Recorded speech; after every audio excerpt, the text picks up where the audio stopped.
Whoa. Hey, it's me from Paul's Fresh Roasted Coffee. Today I'm drinking the Delightful 3.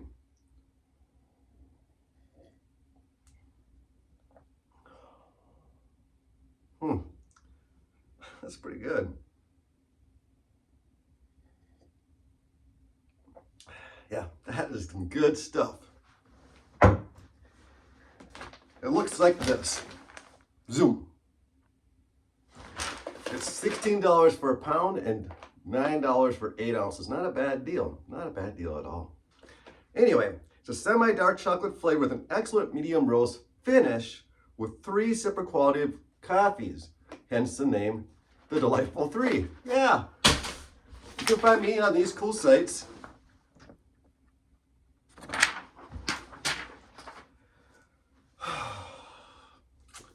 Let's see.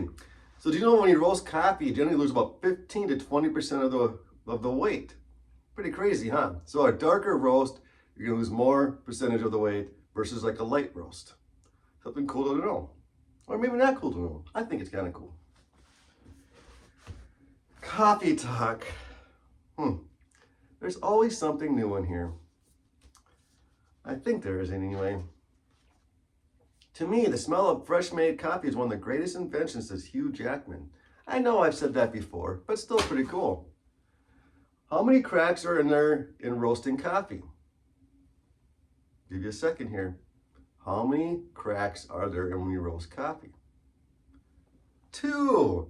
You got the first crack, which is usually your light to medium roast. The longer you roast in the first crack, the more it goes into the medium. And then there's the second crack, which is your darker roast, which is more the danger. It can be a little bit dangerous sometimes, especially if you're doing it the way I do with the grill, with the arcade drums. Because if you let it go too long, that baby can start on fire. And believe me, I've had it done before. So what's the difference between cold brew versus iced coffee? Come on, you got this. I know you can get this.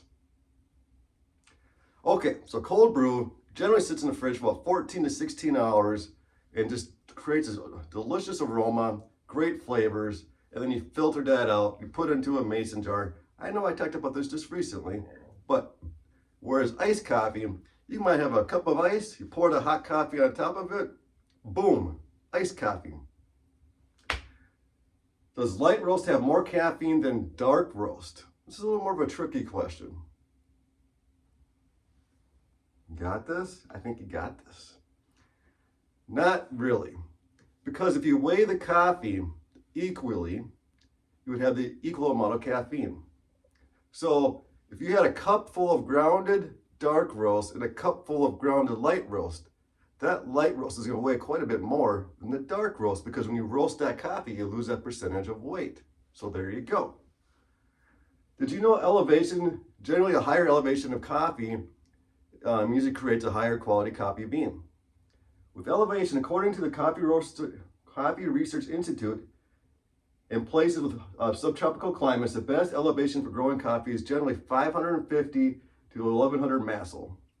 And did you know the places that are closer to the equator would be more ideal at 1000 to 2000 masl?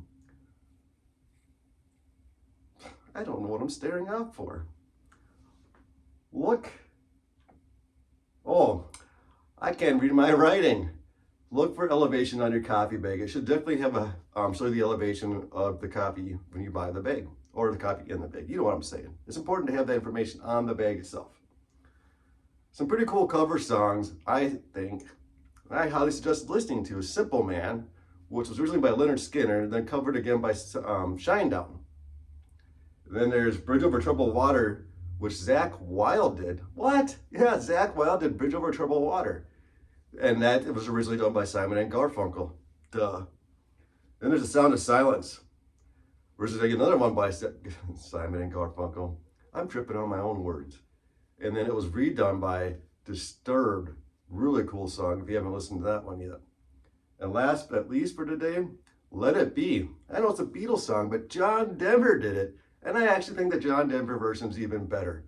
Don't beat me up for saying that. That's just my personal opinion. And on some of the upcoming episodes I'm going to have, I'm going to talk about after hours, which I mentioned in one of the previous videos. I'm going to be drinking some beer, talking about cars, music, and some coffee stuff too.